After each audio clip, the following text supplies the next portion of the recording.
Hello everyone, I hope you're all keeping well, healthy and happy. In this video I'm going to talk about the endgame for the United States and for the people of America, because for decades now there has been an agenda at play, a plan that was put in place long before you were born, most of you were born at least, that has brought us to this end point, this precipice, this edge of the cliff. What am I talking about? Well, if you take a look at people's lives today, most people's lives, what are they? Are they human beings or are they humans doing? There's a question for you. Well, they're humans doing, and why are they doing? Who are they doing it for? Right? There's a question. Most people were debt slaves. Okay? They were slaves to the national debt, to corporate debt, to banking debt. That is their life in a nutshell. And governments have been increasing the national debt year upon year. It's ballooned to $28 trillion now for the US national debt. $28 trillion. That is unpayable. But what it did was to turn human beings into a sort of a battery that is used up and then thrown on the scrap heap. Get as much out of you as they can, and then forget about you. You see, that's the game, that's the nature of the thing that was constructed. It's an artificial construction. But because people bought into it, it became a reality. A terrifying reality, but it was a reality, and it is a reality. You see, banks only value you for as long as you continue to pay your debts. Governments only value you for as long as you continue to pay your debts and do what you're told. And corporations only value you for as long as you are a consumer. Other than that, to these power brokers that have all these branches of influence in all these arenas, you have no value.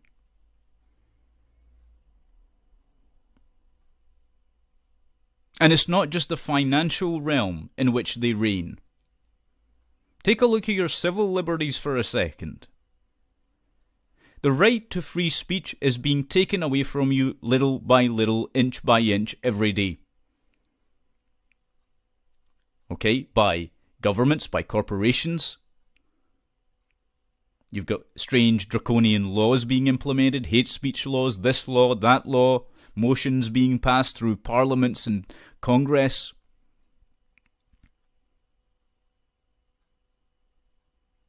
And then you've got other problems, such as the right to privacy being taken away from you. And that happens too, right? What privacy have you got left now that these clandestine agencies, these deep state government apparatus, can spy on you 24/7 all through your life? Where is your right to privacy? It's gone. And there's a myriad of other rights that are being trampled on as well. Okay?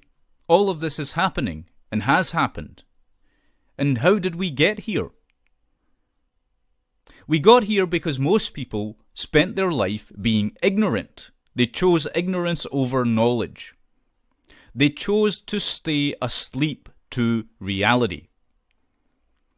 Or They fed themselves on a steady diet of false narratives, false paradigms, whether it's the political narratives which exist, the false dialectic, left versus right, whether it's the mainstream media's narratives, which are partly political, and then you have these other programmed ideas that are put into people's heads of how they should be, who they should be, what they should be. They've got those narratives running through them. So basically what you have is a population of brain-dead zombies, for the most part. And they chose that. That's what's brought us here. And if what I'm saying terrifies you, it should. Because the question at this point is, what happens now? And see, a lot of people don't want to ask that question because it's too scary. What's going to happen next? Well, I'm going to tell you. But in order to understand it, we have to refer to a video that was released by the Pentagon in 2016. This video was obtained by The Intercept, which is an online publication, and they published it on the 13th of October 2016. The video itself is called Megacities, Urban Future, The Emerging Complexity. Now, it's a 5-minute video that has been used at the Pentagon's Joint Special Operations University. The video states that all that stands between this coming chaos and the people of the world is the US Army. And there's a distinct focus on the United States. And you'll see what I'm talking about as we get into this.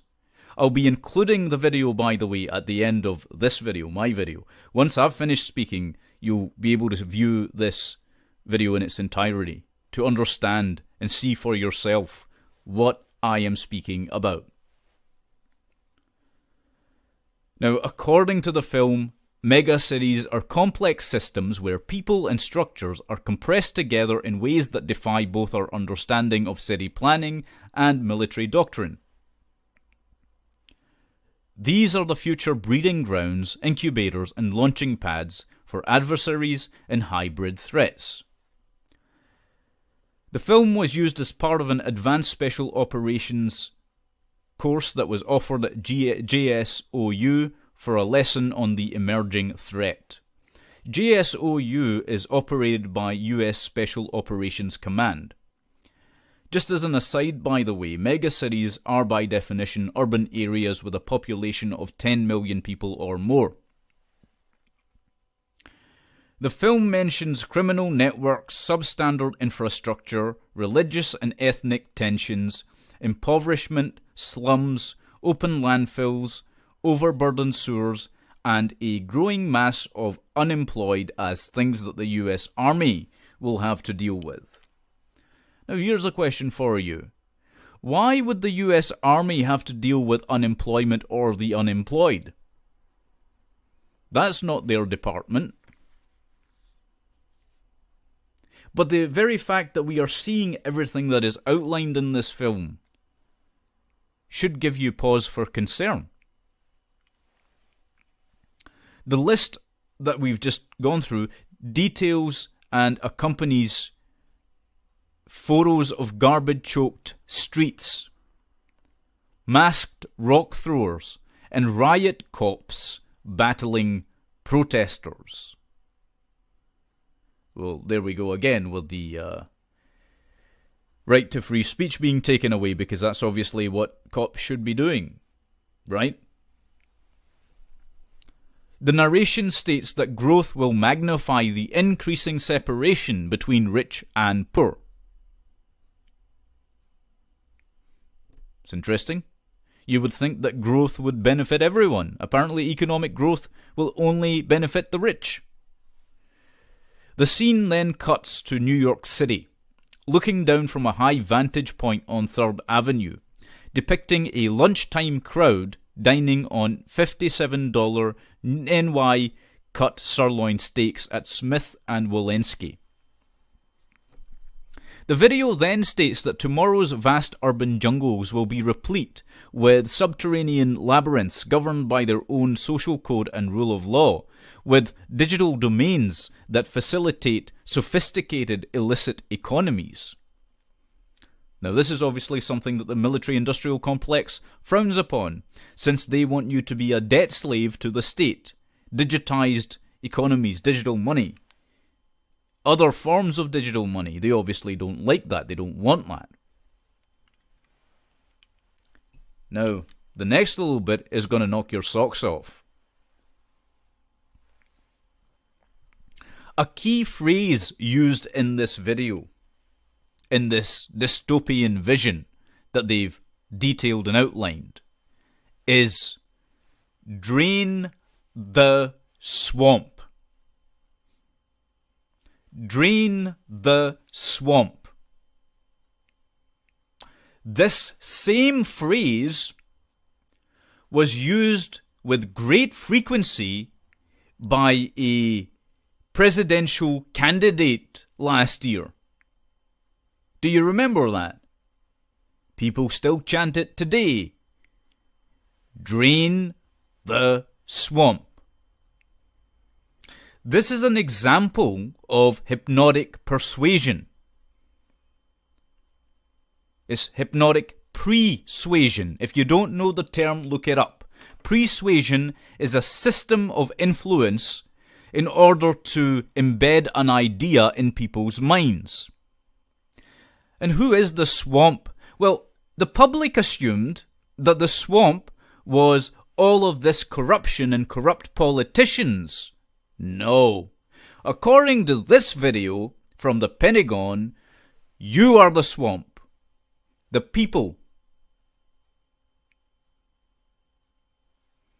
The American people are the swamp. Now, that should disturb you.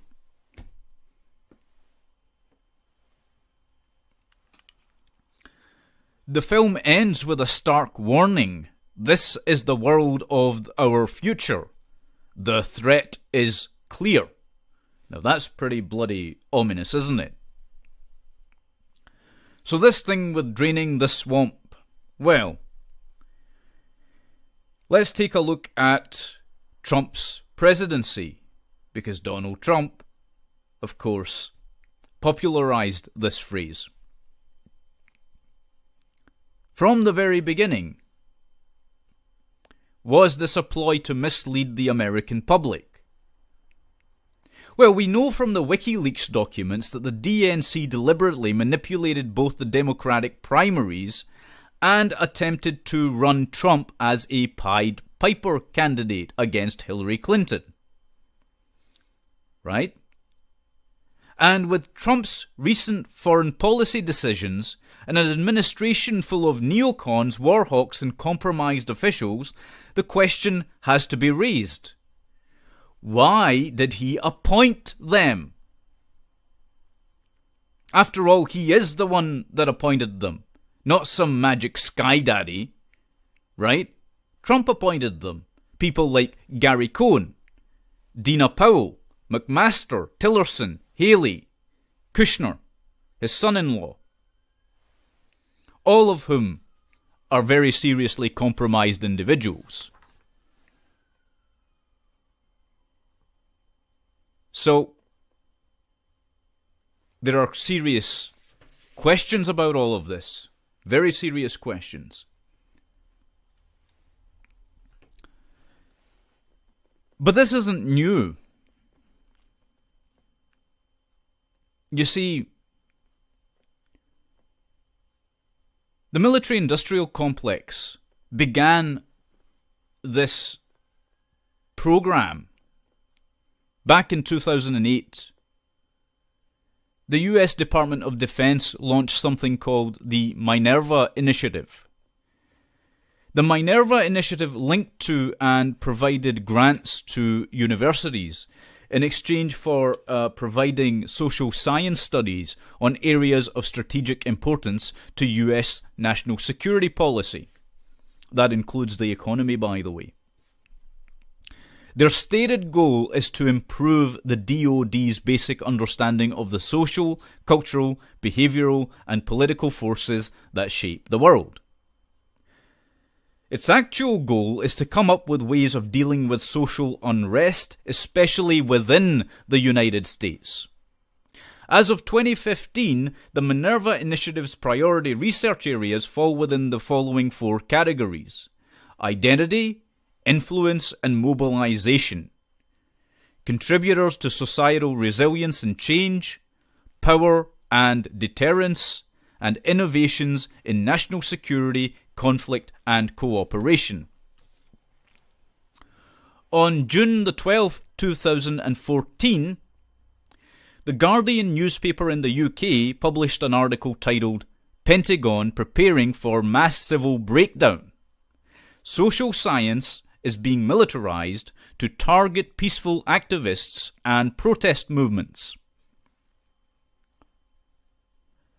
Among the projects that were financed by the Minerva Initiative was a US Air Force Office of Scientific Research based study on the dynamics of social movement mobilization and contagions. Within the scope of that study, it stated outright that Twitter posts and conversations were to be examined to identify individuals mobilized in a social contagion. In 2008, the American Anthropological Association cautioned that research will only be funded when it supports the Pentagon's agenda. Professor David Price, the author of Weaponizing Anthropology, Social Science in the Service of the State, said, "Minerva is farming out the piecework of empire." That's a very important and serious statement from a very clever and remarkably clued-in person. Because Professor Price previously exposed how the Pentagon's Human Terrain Systems program embedded social scientists in military field operations within the United States.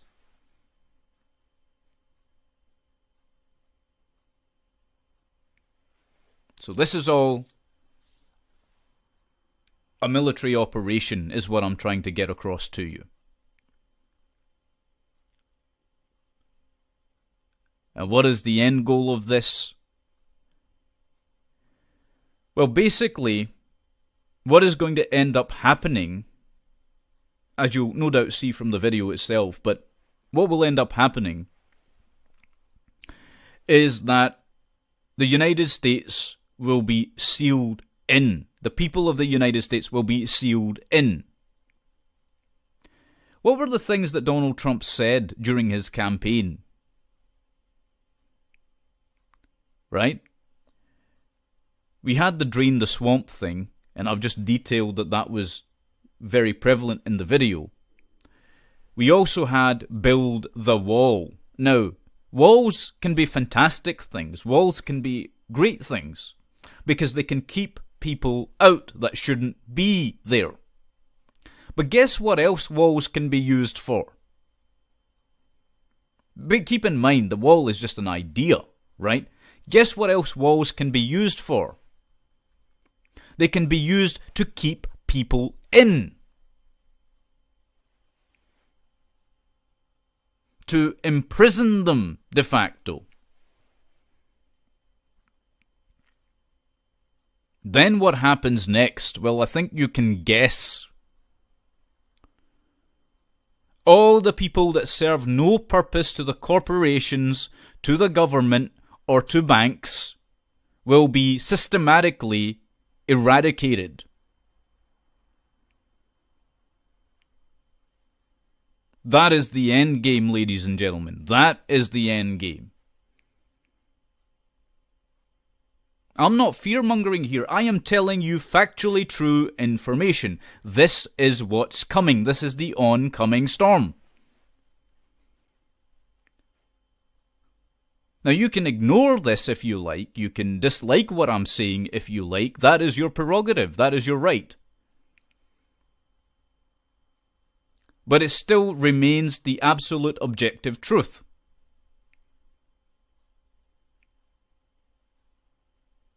So if you're in the United States right now and you have the means to escape, I would strongly recommend you do so before it becomes too late. The deep state already has control over the Trump government. That much is certain.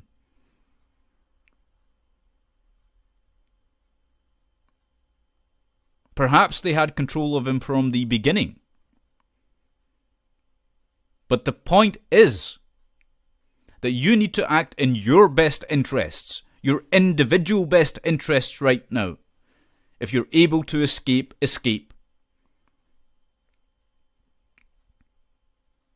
Because what comes next won't be pleasant.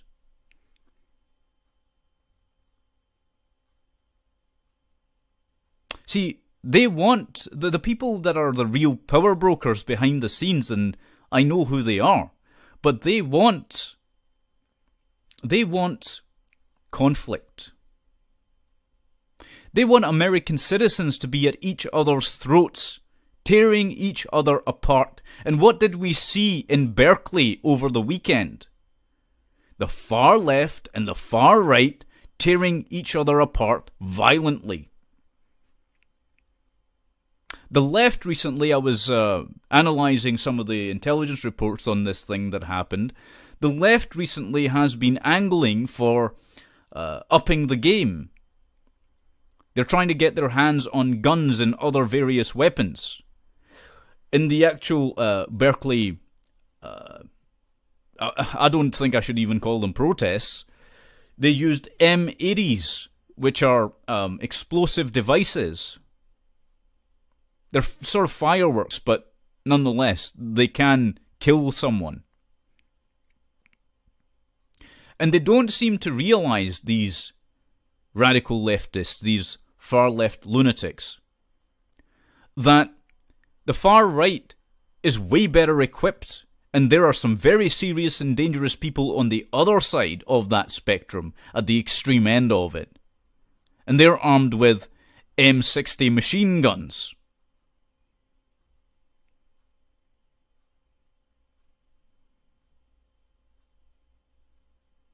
Right? And pipe bombs. See, I've read the reports on these people as well, on the extremes, on the fringes. Those are the people that are going to end up kicking off a civil war. But there's already the conflict now. And it will expand and increase. Meanwhile, to distract you from that, there are all these foreign interventions going on now under the Trump administration. Have you noticed that?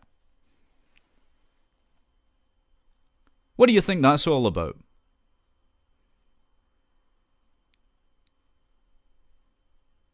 Things that could very well kick off World War III. Right?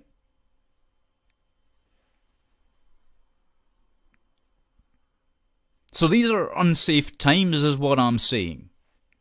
They're unsafe times for anyone who has a thinking mind. And I don't want you to walk around in fear all your life. What I want you to do is think critically about what governments are doing, and not to be blind, not to put the blinders on and put yourself in that left-right paradigm. You should be trying to bridge the divide, to reach compromise with people that are centrists, because there's more centrists than anything else. There are less extremists in the world and more people in the centre of any political dialogue or debate. But the power brokers don't want that. They want to polarize you. They want to polarize you politically. They want to polarize you ethnically and religiously. That's what they're looking for. It's what they're hoping for. And they are succeeding in this.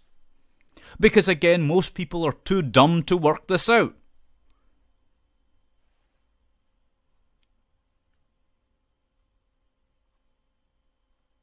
So this is the thing. But that's where the United States is heading. That's the end game. You know, people joke about death camps and what have you, but see, these things have really happened through human history. Whether it's Stalin having killed, you know, over millions, or Mao with his Great Leap Forward, or Hitler. You combine every death that communism, for example, has caused, and it goes well over 100 million by most estimates. You take a look at far-right governments that have usurped power, and you see, again, death and killing and civil liberties being destroyed. It's the horseshoe theory, right? At both extreme ends, they're far closer to each other's positions than people realize. The far left and the far right, right? But the power brokers want you to remain in that enclosed space of thinking. So you've got to avoid that at all costs if you're going to avoid civil war. But here's the problem. Okay, so maybe all of you people that watch my videos, maybe all of you subscribers and viewers are clued in. How many subscribers and viewers have I got? A few thousand? How many people watch the video? Maybe a few thousand again? 100,000 at most over the years? Do you know how many people there actually are in America alone? Do you know how many people there are in the world? See, people like Alex Jones, people like InfoWars, they don't understand this. They're fake opposition. They're the ones, by the way, that gave you Donald Trump's neocon administration. By promoting that man, by promoting him. But let's put that aside. Let's say, okay, some of the information he presents is really good. Okay, fine. So you take that on board. Then what? How many viewers does he have? How many subscribers does he have? A couple of million? The number of people on this earth is 7.2 billion. So that's not even a drop in the ocean. It's not even 10%.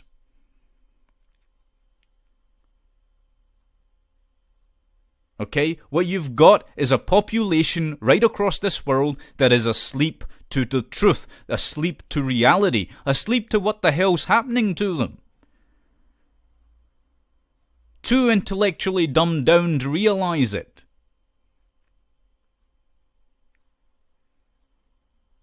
That's what's going on. You've got people going off on ego trips that have done no work on themselves, either psychologically or mentally, that are being hailed as leaders.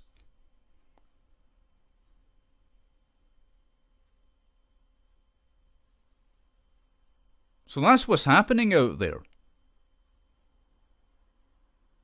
And inside the United States, you've got the same problem.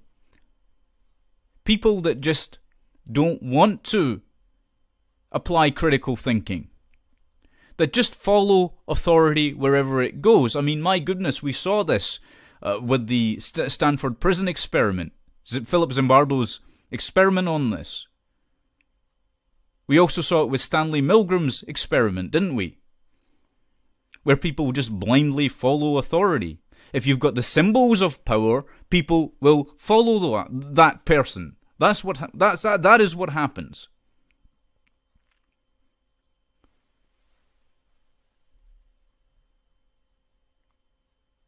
Because people are very, very susceptible to these things, and they don't realize it.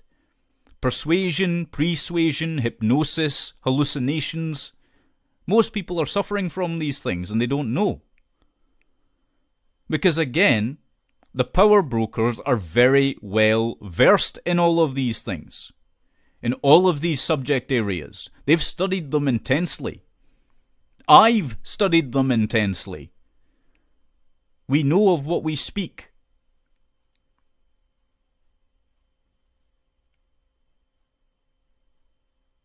And it's a case of knowing how your enemy thinks.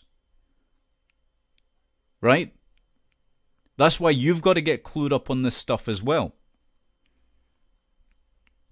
But most people don't want to do that, don't want to make the effort.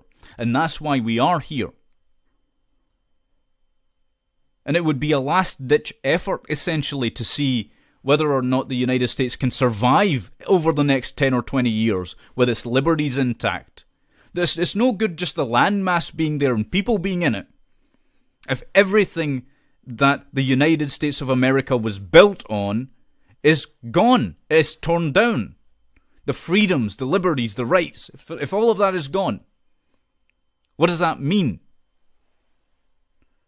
Is it still the United States of America then? Or will it end up being the People's Republic of something? I don't know. But I do know that unless people really start waking up to reality, how controlled the game actually is, nothing's going to change. Anyway, I'll leave it there insofar as what I've got to say. But the video clip will follow on, so keep watching. Thank you very much for watching this video. Take good care of yourselves, and God bless you all.